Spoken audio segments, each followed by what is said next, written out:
जय हिंद फ्रेंड्स, मैं मुकेश सिंह आज फिर से आप सभी का स्वागत करता हूं अपने यूट्यूब चैनल के फाइटिंग ट्यूटोरियल में। और फ्रेंड्स, आज की वीडियो शुरू करने से पहले मैं आप सभी से एक रिक्वेस्ट करना चाहूंगा। एक बार उंगली सब्सक्राइब बटन पे जरूर दबाएं ताकि मेरा भी हौसला बढ़े और आगे भी ऐसे ऐसे स्पेशल टॉपिक लाने का हिम्मत जुटा पाऊं। और फ्रेंड्स, आज जो हम सीखने वाले हैं वो आइसोमेट्रिक ड्राइंग के बारे में, यानी इसमें हम एकदम गहराई से गहराई तक घुसेंगे। ये ड्राइंग की उत्पत्ति हुई कहाँ से और कैसे कैसे ये डेवलप हुई और आज 3D तक पहुंची है। ये टोटल चीजें हम आज सीखने वाले हैं। तो आइए बिना देरी किए आज के टॉपिक की शुरुआत करते हैं। तो फ्रेंड्स, सबसे पहले हम ड्राइंग के एक अनुमानित इतिहास को जानते हैं, क्योंकि फ्रेंड्स सबसे पहले यानी कि जब से निर्माण कार्य शुरू हुए दुनिया में, जो कंस्ट्रक्शन वर्क शुरू हुआ, उस समय ऐसी इतनी टेक्नोलॉजी एडवांस नहीं थी और ऐसे ड्राइंग वगैरह कुछ नहीं होते थे। जुबानी काम होता था, यानी इंजीनियर साहब आए, बोल दिए कि भैया ये काम ऐसे ऐसे कर देना है, इतना बता के गए, उतना ही काम होता था। फिर अगले दिन आएंगे, बताएंगे कि यहाँ से ऐसे करना है। फिर कई बार उसको तोड़ा जाता था, कई बार पसंद नहीं आया डिजाइन तो उसे तोड़ दिया जाता था, तोड़ करके फिर अगले तरीके से बनाया जाता था। तो ऐसे चलता रहा। इसमें प्रॉब्लम क्या क्या आता था, इंजीनियर साहब बोल के गए कुछ और, आदमी लोग कर देते थे कुछ और, वहां अपना एक्स्ट्रा माइंड मिला करके। तो अगले दिन जब दोनों में डिस्कस होती थी तो कोई प्रूफ नहीं होता था। वो बोलते थे, इंजीनियर साहब बोलते थे कि भैया मैं तो ऐसे बोला था वो करने के लिए। आदमी लोग बोलता था नहीं नहीं साहब आप गलत बोल रहे हो, आप बोले थे ऐसे करने के लिए। तो दोनों के बीच में कोई ऐसी डॉक्यूमेंटेशन नहीं थी, कोई ऐसा प्रूफ नहीं था। तो ये लड़ाई झगड़े चलते रहते थे। दूसरी बात, प्रॉपर प्लानिंग नहीं हो पाती थी कि हमें इस कार्य को कैसे करना है और एक सीमित समय में, कम समय में कैसे इसको एकदम क्वालिटी और सेफली कैसे कंप्लीट करना है। ये बहुत सारे प्रॉब्लम आते थे। तो फिर ड्राइंग बनने से सबसे बड़ा फायदा क्या हुआ, फिर इनकी जो डिजाइनर लोगों की एक टीम बनी और इंजीनियरिंग को थोड़ा सा और एडवांस करने का उन लोगों ने प्लान किया। तो सबसे पहले जरूरी वहां पड़ा एक परफेक्ट डॉक्यूमेंटेशन का। जैसे हम किसी से पैसा ले लेते हैं तो पहले ऐसे होता था कि जिसकी लाठी उसकी भैंस चलती थी।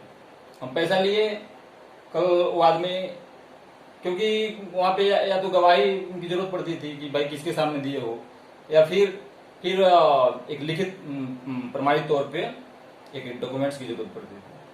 तो फिर इन लोगों ने एक ड्राइंग को एक डॉक्यूमेंट्स के तौर पे लिया, फिर उसे और थोड़ा एडवांस किया। तो ऐसे ऐसे हमारे जो टेक्नोलॉजी में ड्राइंग शामिल हुआ। फिर सबसे पहले आई प्लान ड्राइंग, यानी कि उस टाइम फिर उन्होंने सोचा कैसे करना है जिससे कि ये सारे जो एरर है इसे मतलब कि इसका हल किया जा सके। तो सबसे पहले मैं ऐसे पिक्टोरियल व्यू बनाए जाते थे, एक पिक्चर के तौर पे ऐसे बना दिया जाता था। फिर उसके सेक्शन दूसरे ड्राइंग में, फिर उसके सेक्शन, फिर उसके सेक्शन। तो इसमें बहुत सारे पेपर लग जाते थे और क्लियर इंफॉर्मेशन नहीं मिल पाता था। तो फिर जाकर के उसका 3D आया। 3D में क्या होता है, हमारे कॉस्ट भी बच जाते हैं, बहुत सारा पेपर भी नुकसान नहीं होता। एक ही ड्राइंग के अंदर हम सारे डायमेंशन को देख सकते हैं। उसके पहले ऑर्थोग्राफी की बना, पाइपिंग के इसमें, पाइपिंग के फील्ड में ऑर्थोग्राफी आया, जिसमें कि ऐसा आप देख सकते हैं। अगर हमें प्लान के रूप में एक बॉक्स दिखाना है तो उसे हम एलिवेशन को दिखाएंगे, फिर उसके साइड व्यू को, फ्रंट व्यू को। तो इन सारे व्यूज को दिखाने में और सारे डिटेल्स को सेक्शन वाइज दिखाने में बहुत सारे पेपर वेस्ट होते थे, बहुत सारा मतलब प्रॉब्लम आता था और कंफ्यूजन बहुत ज्यादा रहता था। फिर जब से 3D आई तब से एक ही ड्राइंग में आप देख सकते हैं इसको 30 डिग्री झुका दिया जाता है। तो हम सारे व्यूज को एक जगह से समझ सकते हैं और इसमें किसी प्रकार के एरर आने के चांसेस एकदम कम हो जाते हैं। अब हम देखते हैं पाइपिंग में जो है पहले पिक्टोरियल व्यू कैसा होता था। जैसे आप देख सकते हैं ऐसे पिक्टोरियल व्यू, यानी कि एक एक इक्विपमेंट टू इक्विपमेंट छोटे छोटे पिक्टोरियल व्यू बनाए जाते थे। जैसे ये प्लांट के पिक्चर बना दिए जाते थे, फिर उसमें पाइप। तो इसमें होता क्या था, किसी एक ही एरिया के या एक ही सीरीज के ड्राइंग को अलग अलग फाइल में और अलग अलग पेपर में बनाने पड़ते थे, एक एक सेक्शन वाइज। जैसे या छोटे से एक पार्ट को काट करके एक पेपर में बनाया जाता था, काफी एरिया पकड़ता था। उसके बाद इंफॉर्मेशन भी एकदम क्लियर नहीं मिल पाता था। फिर ऐसे प्लान यहाँ दिखा दिए, फिर इसके सेक्शन को दिखाएंगे, एलिवेशन को काट करके दिखाना पड़ता था। उसमें काफी कंफ्यूजन भी होता था। फिर इन्होंने सोचा कि भाई और थोड़ा इसको डेवलप किया जाए। फिर लोग बनाए ऑटोग्राफिक ड्राइंग, जिसमें एक लाइन के थ्रू पाइप को दिखाया जाता। पहले तो पाइप का ही पिक्चर बनाया जाता था, बाद में एक लाइन के थ्रू पाइप और इक्विपमेंट को दिखा दिया जाता था। और इसमें कुछ कुछ इंफॉर्मेशन क्लियर होने लगी और टाइम भी बचना शुरू हुआ। फिर अपने आई 3D यानी कि आइसोमेट्रिक व्यू। आइसोमेट्रिक में होता क्या है कि हम एक ही पेपर के अंदर टोटल सीरीज को देख सकते हैं, और वो भी डिटेल्स वाइज, बिना किसी एरर के, और सारे डिटेल्स हमें मिल जाते हैं। तो ये होता कैसे है, इसका जो इसकी जो उत्पत्ति हुई वो कैसे हुई। हम जब भी क्लाइंट इंटरव्यू में जाते हैं, खास करके जो फोरमैन सुपरवाइजर या किसी हायर कैटेगरी की इसमें, तो सबसे पहले आपसे एक क्वेश्चन किया जाता है कि वाई आइसोमेट्रिक इन 30 डिग्री और हाउ आइसोमेट्रिक इज 30 डिग्री। उसमें बहुत सारे अच्छे अच्छे टेक्नीशियन और वेल एजुकेटेड और एक्सपीरियंस पर्सन भी कंफ्यूज हो जाते हैं, उन्हें समझ नहीं आता। तो ये जो आप यहाँ कहीं देख रहे हैं, यहाँ पे सारी चीजें क्लियर हो जाने वाली है। जैसे जब थोड़ा सा टेक्नोलॉजी एडवांस होता गया, फिर डिजाइनर लोगों की एक कम्युनिटी बनी। यानी किसी भी काम को अच्छे से सक्सेस करने के लिए एक टीम की जरूरत पड़ती है, और कुछ लिखित डॉक्यूमेंटेशन या कुछ फाइल्स, कुछ बुक्स की जरूरत पड़ते हैं, तब जा करके वो चीजें अच्छे से चल पाती है। जैसे इंजीनियरिंग को कंट्रोल करने के लिए ASME, मटेरियल्स को कंट्रोल ASTM, ऐसे बहुत सारे अमेरिकन, ब्रिटिश, ऐसे बहुत सारे स्टैंडर्ड बने हुए हैं। ऐसे ही जो डिजाइनर लोगों की टीम थी, उन लोगों ने पहले ये चीज वेल डिफाइन नहीं था कि 30 डिग्री में ही आइसो करना है। पहले इन लोगों ने 45 किया, 60 किया। तो उसमें प्रॉब्लम क्या आता था कि जब लाइन को रोल किए जाते थे तो एक दूसरे से टकरा, थोड़ा सा अगर डिग्री में ज्यादा रोल करना है तो एक दूसरे से टकराने के चांसेस होते थे। तो ऐसे ऐसे करके फिर 30 डिग्री ऐसे करके, तो 30 डिग्री पे आकर के एकदम से परफेक्ट बना, और इसमें किसी लाइन से किसी लाइन को टकराने के चांसेस कम हो जाते हैं।